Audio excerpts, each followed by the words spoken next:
When we present, when we are communicating, when we send out sales or marketing messages out there, we're trying to get the yes. But sometimes that yes is too big of a yes. What do we need instead?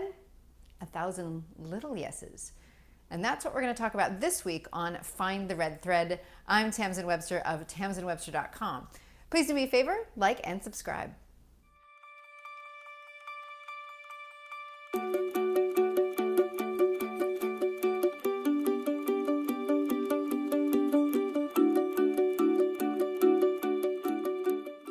We've talked before about how your big yes that you're looking for as a result of your message or your communication can sometimes get lost in what we call the no hole, the big gap between where an audience is before you talk to them and where you want them to be after you talk to them. In the middle is all the reasons that they say no, and that no can be deadly for us because a no to something is a no to everything. It's really, really, really hard to get past a no. But as it turns out, it's also really, really hard to get past a yes, thanks to what's called the principle of consistency. Now, this is something most often associated with the work of Dr. Robert Cialdini and his great works on influence. He's a researcher and an author, and he talks about how people operate in a very consistent behavior with things that they have agreed to. Which means if you say yes to a little thing, you are more likely to say yes to another thing that's even slightly bigger than that afterwards. So it means that the big lesson for us as people who are trying to create changes in thinking and behavior because we want to make changes in our world, whatever we define that is, that we need to figure out a way to turn that big yes into 1,000 little yeses. We need to break that big yes down into increasingly smaller parts that are easy for people to say yes to. Because at the beginning of your presentation is not necessarily easy for them to say yes to some major change in thinking or behavior.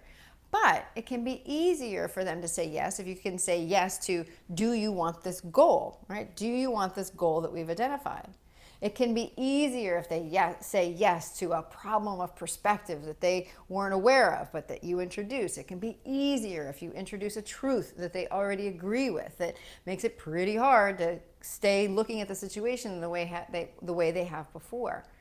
Once you've got those three yeses, it's much more likely that you are going to get a yes to the change that you're looking for.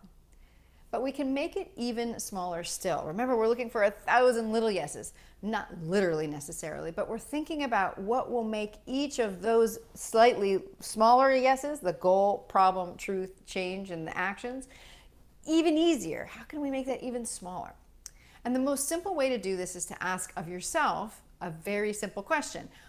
What do they need to understand and agree before they'll move forward? And you can apply this to what do they need to understand and agree before they'll move to the problem? What do they need to understand and agree with before they'll move to the change? Each of those will introduce to you other little pieces of information that they're going to need to hear, understand, and agree with before they go forward. So for instance, if we want to get them to say yes to the problem, we need to have assumed that they are saying yes to the goal. But we can even check that by doing what I call validating the goal, of explaining and bringing up for them, or even having them discuss in the room why it is that they want that goal. Each of those responses, each of those mental thoughts is a way for them to say, yes, yes, I want that thing. And then you can say, okay, well, what's the next thing that they have to understand and agree with? Well, they probably have to understand and agree with the fact that there are barriers to that goal, barriers that they are aware of, that they've been struggling with. They need to say, yes, that I am struggling with those barriers too, and that those barriers have consequences that are difficult and painful for me.